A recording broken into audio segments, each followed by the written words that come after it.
Welcome back to my YouTube channel Krishi Valley. In this video, we are going to discuss the chapter number 4, that is crop ecology from Fundamentals of Agriculture book. This is part 2 of this video. ये जो chapter है crop ecology बहुत ही lengthy chapter था, इसको हमने 2 parts में cover करा है। अगर आपने पार्ट 1 का वीडियो अभी नहीं देखा है तो उसका लिंक आपको डिस्क्रिप्शन बॉक्स में दिया है, वहाँ से आप देख सकते हैं। उस वीडियो में हमने क्रॉप इकोलॉजी की टर्म और हार्वेस्ट इंडेक्स आइडियोटाइप्स के बारे में डिस्कस करा है। And now it is part 2. Let's start the video. So what are the points which will be covered in this video? The points are, first we have to discuss about what is agroclimatic regional planning. ये planning क्या है, India में कैसे start हुई थी, इसके बारे में डिस्कस करना है. Then we have to discuss about agroclimatic zones, और इंडिया में 15 एग्रोक्लाइमेटिक जोन्स हैं, उनके बारे में 1 बाय 1 अच्छे से पढ़ेंगे. उसके बाद हम देखेंगे एग्रो इकोलॉजिकल जोन्स क्या होते हैं और 21 एग्रो इकोलॉजिकल जोन्स के बारे में पढ़ेंगे. This is first topic of this video, that is agroclimatic regional planning. What is this? It is a planning which is started in India during 1988 and it is started by Planning Commission during 7th 5-year plan. और ये basically कैसी planning होती है? Agroclimatic regional planning एक ऐसी planning होती है जो पर्टिकुलर रीजन के डेवलपमेंट के लिए होती है या फिर उसके ग्रोथ के लिए होती है. और इसको एग्रोक्लाइमेटिक रीजनल प्लानिंग इसलिए बोलते हैं क्योंकि ये प्लानिंग जो रीजनल प्लानिंग है वो बेसिकली डिपेंड करती है या बेस्ड है एग्रोक्लाइमेटिक फैक्टर्स में. So this is agroclimatic regional planning जो कि इंडिया में 1988 में स्टार्ट हुआ था प्लानिंग कमीशन के द्वारा 7th 5-year प्लान में. और ये बेसिकली पर्टिकुलर रीजन की ग्रोथ के लिए रिस्पॉन्सिबल है. अब ये डिपेंड करती है एग्रोक्लाइमेटिक फैक्टर्स पे. अब एग्रोक्लाइमेटिक फैक्टर्स क्या होते हैं? Agroclimatic factors includes rainfall. See, agroclimatic factors वो फैक्टर्स होते हैं बेसिकली जो एग्रीकल्चर को डायरेक्ट और इनडायरेक्ट तरीके से अफेक्ट करते हैं. For example rainfall. रेनफॉल का मतलब है यहाँ पे इरिगेशन से. पर्टिकुलर क्रॉप की एक स्पेसिफिक वाटर रिक्वायरमेंट होती है जो कि फुलफिल होती है by rainfall. Similarly temperature, every crop has their own critical temperature. Similarly, soil conditions are also differ from each and every crop. Topography means the slopiness of the land. For example, plain areas have plain and undulated land, but hilly areas have slopy land. Then next is cropping system and pattern. Cropping system and pattern includes monocropping, multiple cropping, mixed cropping, intercropping, etc. This is one of the chapter which we had discussed already in earlier video. And next factor is water resource. Water resource simply means how we take irrigation water to our field crops. For example, we take water from canal, tube well, etc. So it includes under water resource.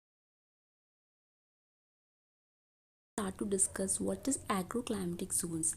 Agroclimatic zone basically एक तरह की land unit होती है या फिर हम बोल सकते हैं एक लोकेशन होती है जहाँ पे एक सुटेबल क्लाइमेट होता है for suitable crops.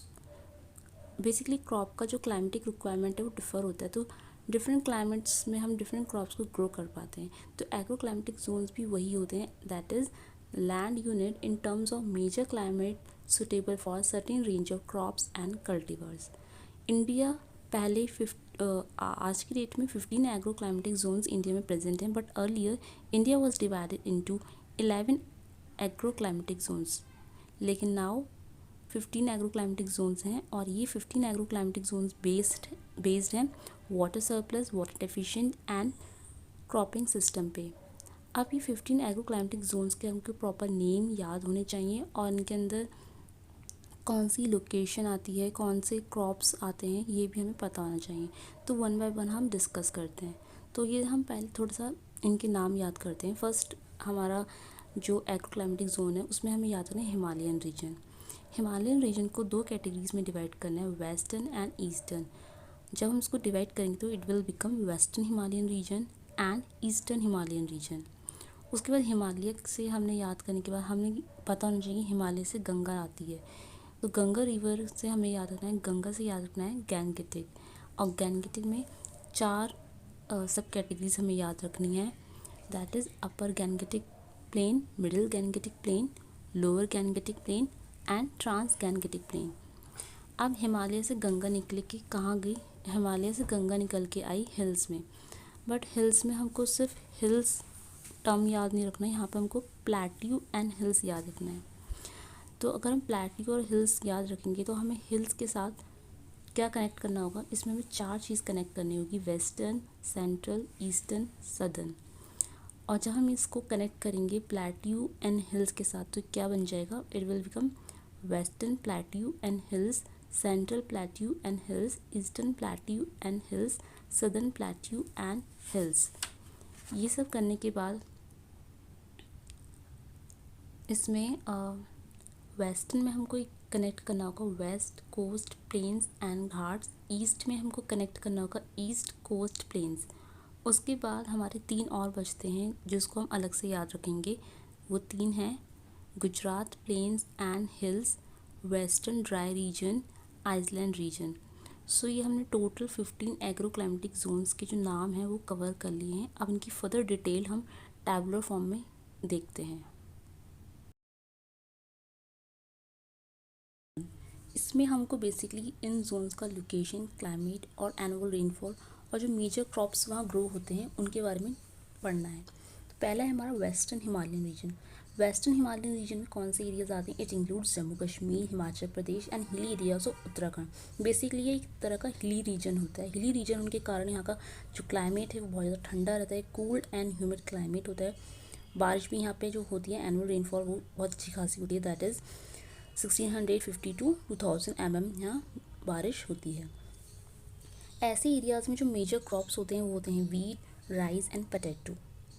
In areas में क्या होता है कि soil and water conservation planning पे बहुत ज़्यादा फोकस करा जाता है क्योंकि रेनफॉल बहुत ज़्यादा होती है। तो इसलिए यहाँ पे क्या होता है कि rain water harvesting technique apply होती है, इरिगेशन वाटर को प्रॉपर तरह से मैनेज करा जाता है यहाँ पे। नेक्स्ट एरिया है eastern Himalayan region. Eastern Himalayan region में जनरली जो 7 सिस्टर स्टेट्स हैं हमारे इंडिया की वो आते हैं। 7 सिस्टर स्टेट्स में जैसे हमारे अरुणाचल प्रदेश, नागालैंड, मेघालय, मणिपुर, त्रिपुरा, मिज़ोरम, असम, ये सब एरियाज़ आते हैं। साथ में वेस्ट बंगाल का भी कुछ एरियाज़ में आता है और कुछ बिहार का पार्ट भी इसमें इंक्लूड होता है। और यहाँ का जो क्लाइमेट होता है वो कैसा होता है?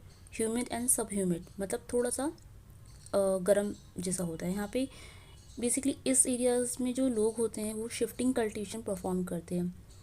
इनमें क्या होता है कि 1/3 एरिया जो होता है वो शिफ्टिंग कल्टीवेशन के लिए रखते हैं और शिफ्टिंग कल्टीवेशन से सॉइल इरोजन की प्रॉब्लम यहाँ बहुत ज़्यादा देखने को मिलती है। इन एरियाज़ में ज़्यादातर क्रॉप्स जो होते हैं वो मेज़, राइस, जूट, रेपसीड, इन क्रॉप्स को ग्रो करा जाता है। और इन एरियाज़ में बहुत ज़्यादा फोकस करा जाता है लोगों को इस बात के लिए समझाने के लिए कि सॉइल इरोजन के इफ़ेक्ट को समझें। और यहाँ पे बेसिकली इंटीग्रेटेड फार्मिंग सिस्टम को भी अडॉप्ट करने पे बहुत ज़्यादा फोकस करते हैं लोग। नेक्स्ट एरिया है lower Gangetic plain. Lower Gangetic plain में सिर्फ वेस्ट बंगाल का ही एरिया आता है और यहाँ का जो क्लाइमेट है वो moist, humid and dry humid है। और रेनफॉल आप देख सकते हैं, क्रॉप्स आप देख सकते हैं, यहाँ पे वही क्रॉप्स हैं बट यहाँ पे जो हमारे दूसरे रीजन में ग्रो हो रहे थे। और इन एरियाज़ में बेसिकली क्या होता है, जो लोअर गैंगेटिक प्लेन है वेस्ट बंगाल वाला रीजन, यहाँ पे ज़्यादातर फार्मर्स जो होते हैं वो लोकल वेराइटीज़ को बहुत ज़्यादा यूज़ करते हैं। उनको समझाना पड़ता है कि वो हाई यील्डिंग वेराइटीज़ की तरफ जाएँ। तो यहाँ पे फार्मर्स बहुत ज़्यादा अनएजुकेट और पुअर होते हैं, इसलिए वो लोकल वेराइटीज़ यूज़ कर रहे हैं, तो उनको हाई यील्डिंग वेराइटीज़ के बारे में बताना पड़ता है। इसके बाद जो मिडिल गैंगेटिक प्लेन्स एरिया होता है जिसमें यूपी और बिहार का थोड़ा सा पोर्शन आता है, ठीक है, यहाँ पे शुगर केन, राइस, मेज़, व्हीट को ग्रो करा जाता है। इस तरह फिर ट्रांस गैंगेटिक प्लेन आता है, अपर गैंगेटिक प्लेन है जहाँ पे यूपी का बचा हुआ पार्ट आ जाता है। और यूपी है तो यहाँ पे शुगर केन बहुत मेजर क्रॉप है यूपी का, यहाँ पे शुगर केन ग्रो होता है। साथ में यहाँ पे यूपी है तो यहाँ पे यूपी से आप याद रख सकते हैं यूपी में मिल्क प्रोडक्शन बहुत ज़्यादा होता है, तो वहाँ पे मिल्क प्रोडक्शन और प्रोसेसिंग यूनिट्स भी इस्टेब्लिश्ड हैं। ट्रांस गैंगेटिक प्लेन की बात करें तो ट्रांस गैंगेटिक प्लेन्स में पंजाब, हरियाणा, शिवालिक, दिल्ली, राजस्थान वाला एरिया आता है। और ये एरिया बहुत ही ड्राई वाला एरिया होता है क्योंकि आपको पता है राजस्थान, हरियाणा ये सब ड्राई एरियाज में आते हैं। रेनफॉल का यहाँ पे कोई इन्फॉर्मेशन थी नहीं। उसके बाद यहाँ पे बेसिकली क्रॉप्स की बात करें तो यहाँ पे क्रॉप डाइवर्सिफिकेशन परफॉर्म होता है। क्रॉप डाइवर्सिफिकेशन का यहाँ मतलब है यहाँ पे जो क्रॉप्स ग्रो होते हैं उनके साथ डिफरेंट डिफरेंट क्रॉप्स को हम ग्रो करते हैं ताकि सॉइल की फर्टिलिटी इंप्रूव हो। लाइक लेग्यूम्स जो होते हैं हमारे पल्स क्रॉप्स को इनकॉर्पोरेट करते हैं ताकि सॉइल में नाइट्रोजन बनी रहे। इसके अलावा लाइफ स्टॉक पैस्चर मैनेजमेंट भी परफॉर्म यहाँ पे होता है। वेजिटेबल फ्रूट्स कल्टिवेशन भी होता है। ईस्टर्न प्लेट्यू एंड हिल्स, इस वाले रीजन में हमारा आता है वेनगंगा रीजन। वेनगंगा रीजन जो है ये मध्य प्रदेश का पार्ट है और मध्य प्रदेश का जो हिली पार्ट है वो आता है उड़ीसा। छोटा नागपुर प्लेट्यू उसमें आता है। छोटा नागपुर प्लेट्यू वाला रीजन कौन सा रीजन होता है? जनरली जो झारखंड, बिहार इन सब से कनेक्ट होता है, और छत्तीसगढ़ ये वाले पार्ट इसमें आते हैं ईस्टर्न प्लेट्यू एंड हिल्स में। यहाँ का क्लाइमेट मॉइस्ट, सब ह्यूमिड एंड ड्राई सब ह्यूमिड तक होता है। और यहाँ पे क्रॉप्स की बात करें तो यहाँ पे सभी क्रॉप्स होते हैं। जैसे हॉर्टिकल्चर डेवलपमेंट पे ज़्यादा फोकस होता है, बट इसके अलावा यहाँ पे की जो मेन क्रॉप्स हैं वो राइस, वीट, मेज़, रागी हैं। यहाँ मेंशन नहीं है, बट आप याद रखना कि यहाँ पे मेन क्रॉप्स में राइस, वीट, मेज़, रागी ये सब आते हैं। और हॉर्टिकल्चर क्रॉप्स का भी यहाँ पे बहुत ज़्यादा स्कोप है। इसके बाद सेंट्रल प्लेट्यू एंड हिल्स आता है। यहाँ पे बेसिकली मध्य प्रदेश का पार्ट आता है, हिली पार्ट आता है, थोड़ा सा यूपी, छत्तीसगढ़, राजस्थान का कुछ पार्ट आता है सेंट्रल प्लेट्यू वाले में। और बेसिकली ये भी ड्राई रीजन है एक तरह का, तो रेनफॉल यहाँ पे कम होती है। मेजर क्रॉप्स यहाँ पे राइस, वीट, ग्राम, ज्वार, बाजरा होते हैं। इन एरियाज़ में वाटर मैनेजमेंट और क्रॉप डाइवर्सिफिकेशन पे बहुत ज़्यादा फोकस करा जाता है। और इन एरियाज़ में क्या होता है कि जो रिवाइंस होते हैं वो बहुत बन जाते हैं। रिवाइंस क्या होता है कि सॉइल इरोजन की वजह से, हाई विंड वेलोसिटी की वजह से क्या होती है, मिट्टी में सॉइल का इरोजन हो जाता है और रिवाइंस फॉर्म होती हैं। तो उसके रिक्लेमेशन पे बहुत ध्यान दिया जाता है इस एरिया में। वेस्टर्न प्लेट्यू एंड हिल्स की बात करें तो यहाँ पे महाराष्ट्र, एमपी, राजस्थान का कुछ एरियाज़ आता है। ये भी ड्राई एरिया ही है एक तरह का। और यहाँ के जो मेन क्रॉप्स हैं वो वीट, ज्वार, बाजरा, कॉटन, ये सारे क्रॉप्स हैं। और इन एरियाज़ में बेसिकली इरिगेशन पे बहुत फोकस कर जाता है। इरिगेशन अच्छे से इरिगेशन फैसिलिटीज़ पे फोकस होता है। और यहाँ पे improvement in the condition of cattle and buffalo, उनकी कंडीशंस को इम्प्रूव करने के ऊपर भी बहुत ज़्यादा फोकस होता है। उसके बाद सदर्न प्लेट्यू एंड हिल्स आते हैं। यहाँ पे आंध्र प्रदेश, तमिलनाडु, कर्नाटक का रीजन आता है, ड्राई रीजन होता है। और यहाँ पे बेसिकली किन क्रॉप्स को ग्रो कर जाते हैं? जो लो वैल्यू क्रॉप्स होते हैं उन पे बहुत ज़्यादा फोकस यहाँ पे होता है। और यहाँ पे फर्टिलाइज़र यूज़ एफिशिएंसी को इंक्रीज़ करने के ऊपर बहुत ज़्यादा फोकस होता है। ईस्ट कोस्ट प्लेन्स की बात करें तो ये तमिलनाडु, आंध्र प्रदेश, उड़ीसा वाला एरिया होता है। ये भी तरह का सेमी एरिड, ड्राई, सब ह्यूमिड वाला एरिया है। और राइस, ग्राउंडनट, रागी, ज्वार, बाजरे ये सब यहाँ ग्रो होता है। तमिलनाडु, आंध्र प्रदेश में बेसिकली ग्राउंडनट से याद रखना है। यहाँ पे अभी तक हमने ग्राउंडनट कहीं नहीं पढ़ा है, ये इसी एरिया में हम पढ़ रहे हैं। यहाँ ग्राउंडनट को बहुत ज़्यादा प्रेफरेंस दी जाती है। इसके बाद वेस्ट कोस्ट प्लेन्स एंड घाट वाला एरिया जो है, यहाँ पे हमारा तमिलनाडु, केरला, कर्नाटक, महाराष्ट्र, गोवा ये वाला रीजन आता है। और इन एरियाज़ में भी सेम वही क्रॉप्स हैं। ग्राउंडनट यहाँ पे भी होता है। यहाँ पे टैपियोका भी याद रखना है, ये भी यहाँ पे बहुत ज़्यादा ग्रो होता है। इन एरियाज़ में बेसिकली रेन वाटर हार्वेस्ट करने के लिए बहुत फोकस होता है। ग्राउंड वाटर का प्रॉपर यूज़ कैसे करना है, साथ साथ में वाटर बहुत होने की वजह से यहाँ पे फिशरीज़ मैनेजमेंट भी बहुत अच्छा होता है। नेक्स्ट एरिया है Gujarat plains and hills. Gujarat plains and hills में भी क्या है, रेप सीड एंड मस्टर्ड का बहुत ज़्यादा ग्रो होता है। तो इस एरिया को हम यहाँ पे ग्राउंडनट बहुत ज़्यादा ग्रो होती है गुजरात वाले एरिया में। तो गुजरात को हम ऑयल सीड रीजन बोलते हैं क्योंकि यहाँ पे बहुत ज़्यादा ग्राउंडनट होती है। और यहाँ पे रेनफॉल आपको मेंशन है, देख सकते हैं आप। नेक्स्ट है वेस्टर्न ड्राई रीजन। यहाँ पे राजस्थान वाला एरिया आता है जहाँ बहुत ज़्यादा ड्राइनेस होती है, तो कम रेनफॉल होती है। और यहाँ पे जो क्रॉप्स होते हैं वो जनरली वीट, ग्राम, रेपसीड, बाजरा होते हैं। फिर आइलैंड रीजन आता है जहाँ पे अंडमान निकोबार, लक्षद्वीप वाला एरिया आता है। यहाँ का क्लाइमेट ह्यूमिड रहता है, बहुत ज़्यादा रेनफॉल होती है। और यहाँ पे जनरली कोकोनट का कल्टीवेशन होता है, साथ में राइस भी होता है, कोकोनट एंड राइस होता है। और यहाँ का जो मेन एम्फेसिस होती है, मेन फोकस जो होता है वो क्रॉप इम्प्रूवमेंट, वाटर मैनेजमेंट और फिशरीज़ को लेके होता है। बेसिकली पहले हमने एग्रो क्लाइमेटिक जोन्स के बारे में पढ़ा था जो कि टोटल 15 थे। तो उन्हीं टोटल 15 एग्रो क्लाइमेटिक जोन्स में से हम एग्रो इकोलॉजिकल जोन्स को निकालते हैं।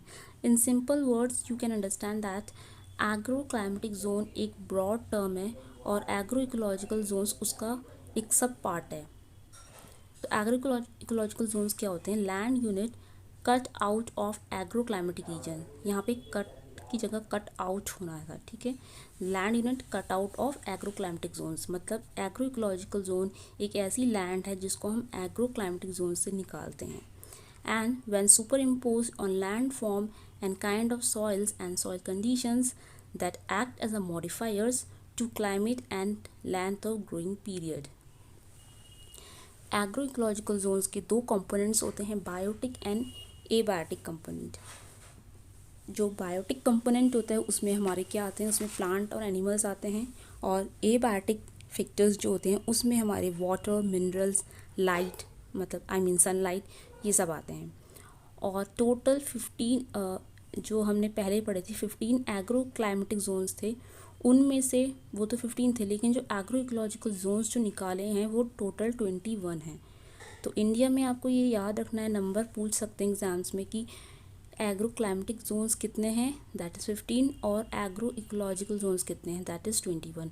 तो अब हम 21 एग्रो इकोलॉजिकल जोन्स को वन बाय वन डिस्कस करते हैं। इस टेबल में आप देख सकते हैं कि जो मेजर हमारे एग्रो इकोलॉजिकल जोन्स हैं वो मेंशन है, और उनकी लोकेशन, क्लाइमेट, एनुअल रेनफॉल और जो उनका लेंथ ऑफ ग्रोइंग पीरियड है इन डेज वो मेंशन है। तो आप इसमें याद रख सकते हैं, जैसे फॉर एग्जांपल फर्स्ट हमारा रीजन है वेस्टर्न हिमालयन फर्स्ट, जिसमें लद्दाख वाला एरिया आता है। तो वो बहुत ही कोल्ड और एरिड एरिया होता है, वहाँ में बहुत कम रेनफॉल होती है।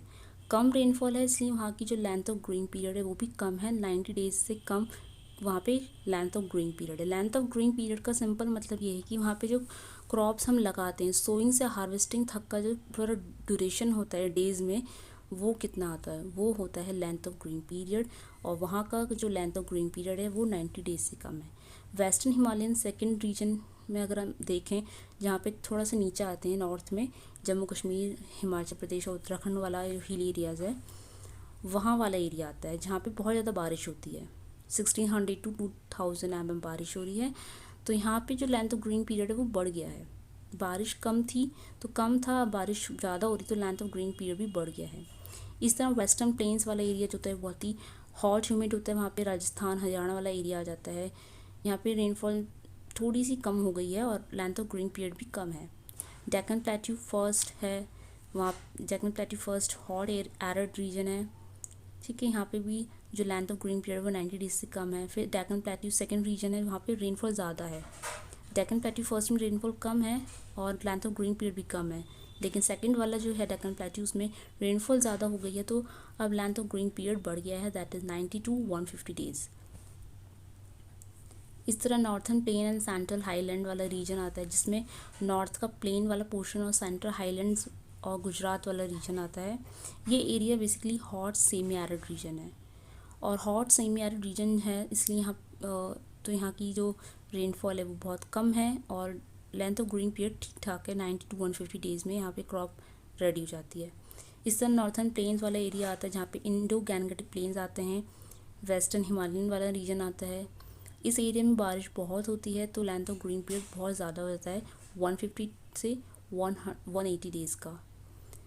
इसी तरह बाकी रीजन है, आप वीडियो को पॉज करके ये सारी इन्फॉर्मेशन नोट कर सकते हैं। इस तरह आगे देखते हैं, यहाँ पे भी सेम वही सब रीजन है। अब इन सब रीजन में देखते हैं रेनफॉल ठीक ठाक हो रही है, but Assam and Bengal plains वाला रीजन में बहुत ज़्यादा रेनफॉल है, 2000 mm रेनफॉल होती है, और यहाँ का जो लेंथ ऑफ ग्रोइंग पीरियड है इन डेज़ वो 270 डेज से भी ज़्यादा है, और यहाँ का क्लाइमेट हॉट ह्यूमिड है। बाकी सब में थोड़ा कम है, 150 to 180 ग्रोइंग पीरियड है।